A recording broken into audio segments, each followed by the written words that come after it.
Gumastos ka na sa mga gagandang halaman. Gumastos ka na sa CO2. Gumastos ka na sa light. Pero bakit hindi pa rin lumalago na maayos ang plants mo? Baka mali lang ang substrate mo. Tara, pag-usapan natin. Ito ang madalas na nilalaktawan ng mga planted tank owners. Nagpo-focus lang sila sa plants at ilaw.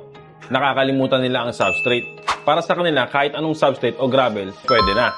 Pero ang totoo, mali ito. Ang substrate ang pundasyon ng planted tank. Kung mali ito, kahit anong gawin mo sa taas, hindi tutubo ng maayos ang iyong halaman. Kaya ngayon, ipapaliwanag ko sa inyo. Pag-usapan natin kung bakit mahalaga ang substrate. Meron itong tatlong dahilan. Una, pinagmumulan ito ng nutrients. Ang ugat ng plants ay kumukuha ng nutrients direkta sa substrate. Pangalawa, anchor ng roots. Kapag hindi angkop ang substrate, hindi magiging matatag ang ugat ng halaman at madali itong matutumba at malalanta. Pangatlo, ang beneficial bacteria. Ang substrate ang pangunahing tirahan ng ating beneficial bacteria. Hindi lang kung saan nakatayo ang plants. Ito ang pangunahing pagkain nila. Meron tayong tatlong pangunahing uri ng substrate para sa planted tank at bawat isa ay may purpose. Una, ang Aquasoil. Ang mga sikat na brand ng Aquasoil, ADA Amazonia, Istasoil, at TCFM Ecosoil. Bakit pinakamaganda ang Aquasoil? Una, puno ito ng nutrients. Instant na available sa root ng plants. Ang Aquasoil din ay nagpapabuffer ng pH. Natural na itong pinapababa ang pH ng ating tubig. Pangatlo, soft at porous din siya. Madaling nakakalusot ang mga ugat ng halaman. Pang-apat, perfect siya sa kahit anong halaman, katulad na lang ng carpet plants at mga stem plants. Pero ang Aquasoil ay meron ding disadvantage. Una, mas mahal siya kaysa sa ibang substrate. Pangalawa, minsan may ammonia spike, kaya kailangan din talaga natin mag-cycle. At pangatlo, may lifespan ng Aquasoil. Kailangan natin ito palitan pagkatapos ng 1 hanggang 2 taon. Pero kung seryoso ka sa planted tank mo, ito ang pinakamagandang investment. Pangalawa, ang inert substrate, katulad ng sand at gravel. Ang mga uri nito ay ang full filter sand, river gravel, at colored gravel. Ang maganda sa mga ito ay mura at available sa kahit saan. Hindi rin ito nagkakaroon ng ammonia spike, kaya pwede ka agad tayo maglagay ng isda. At higit sa lahat, maganda din ang dating niya, parang natural look.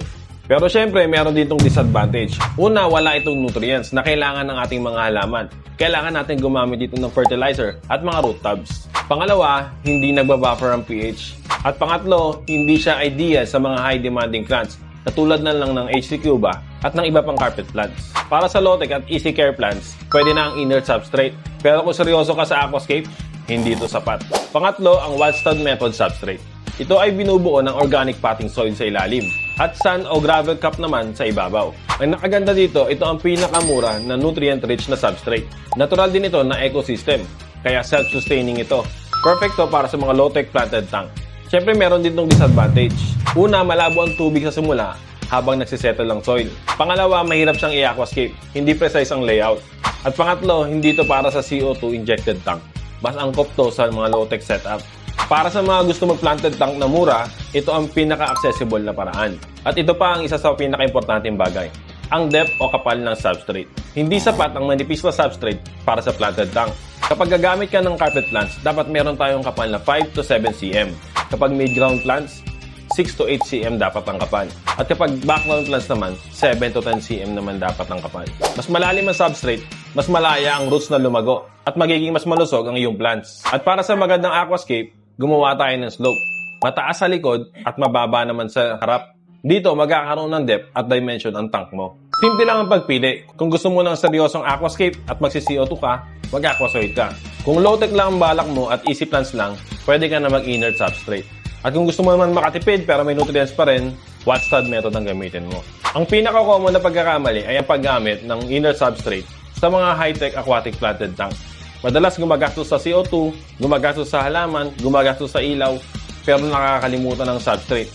At doon nasisira ang lahat ng effort mo. So recap na tayo, Aquasoil ang pinaka-the best para sa planted tank. Inert substrate para sa low-tech, pero gumamit tayo dito ng root tubs. At Waldstad method para sa mga nagtitipid na gusto pa rin may nutrients. Pumili ng tama at ang lahat ay susunod. Dahil ang substrate ang pundasyon ng lahat. Sana ay may natutunan kayo sa video na to at sana pakishare din para may matulungan pa tayong iba. Ngayon lang guys, salamat.